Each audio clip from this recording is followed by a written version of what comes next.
大家好，我是美厨娘丽丽。绿豆清凉解暑是我家夏天必备的降温品。我最喜欢把绿豆做成绿豆糯米糕，既能清凉解暑，又能营养解馋，可以给孩子当早餐或者是点心来食用。关键是做法还特别简单，一起来看看我是怎么做的吧。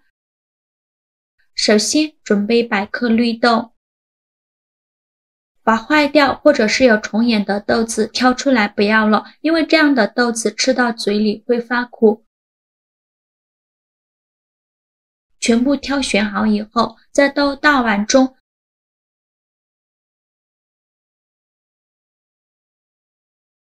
倒上的清水没过绿豆，把绿豆好好的清洗一下，洗去表面的灰尘。清洗一遍之后，把清洗绿豆的水倒出来，全部倒出来以后，再倒上的清水没过绿豆，像我这样就可以，然后放冰箱冷冻1个晚上，这样绿豆更容易煮熟。这是冷冻了1晚上的绿豆，我们取出来看一下已经完全结成冰了，然后在表面淋少许清水，这样这些冰呢能快速的解冻，直到摸起这块冰能转动。然后再把绿豆和冰块全部倒入锅中，再倒上的清水，盖上盖子，开大火煮，把绿豆煮熟，大概需要煮30分钟左右。时间到，我们打开盖子看看，取一小把绿豆，用手一捏，能轻松就能捏碎的话，说明就已经煮熟了。再把它倒入漏篮中，控干水分。控干水分后，再把绿豆倒一个大碗中，往里边加入30克红糖，喜欢吃甜的可以多放一些，然后用筷子搅拌均匀。搅匀后，再倒200克糯米粉，继续用筷子搅拌均匀，让每一个绿豆都能裹上一层糯米粉。搅匀后，再用200毫升的纯牛奶来和面，边倒牛奶边用筷子搅拌，像我这样转着圈的搅拌，最后搅拌成这种面絮状，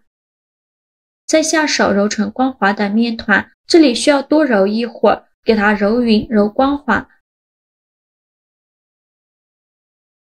最后揉成这样一个稍微偏软一点的光滑糯米团就可以。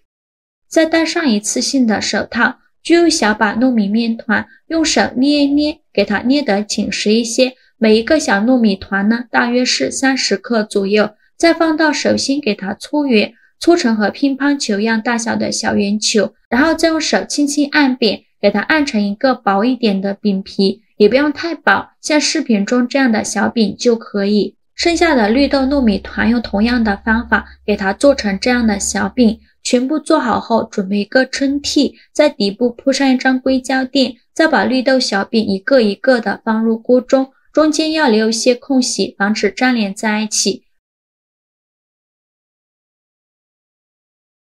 全部放进来以后，冷水上锅蒸，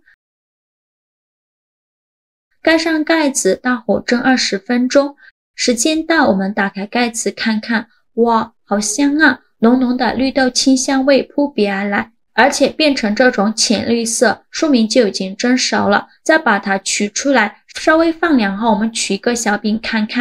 一下底部一点也没粘连，软软糯糯 QQ 弹弹的，再把它装入盘中，就可以美美的享用了。像我这样转着圈的摆放。制作视频不易，一个小红心对于您来说只是举手之劳，但是对于我来说却高兴到睡不着觉。这个视频麻烦您帮忙点个免费的小红心吧，辛苦大家了。像这样非常好吃的绿豆糯米糕就做好了，做法简单清凉解暑，既营养又解馋，是夏天不错的小甜点。它的口感呢软糯香甜，奶香味浓郁，吃上一口有糯米的软糯，还有绿豆清香的颗粒感，放冰箱冷藏1个小时，口感更佳，而且凉了也不会变硬，是夏季必备的解暑小甜品。做法也是非常的简单，学会就赶快做给孩子吃吧，喜欢的朋友就赶快收藏起来试试吧。好啦，今日视频就分享到这里了，如果您觉得我分享的视频对你有帮助的话，请您给我点个赞，或者是订阅我的频道。我每天都会分享不一样的美食视频。我是丽丽，我们下个视频见，拜拜。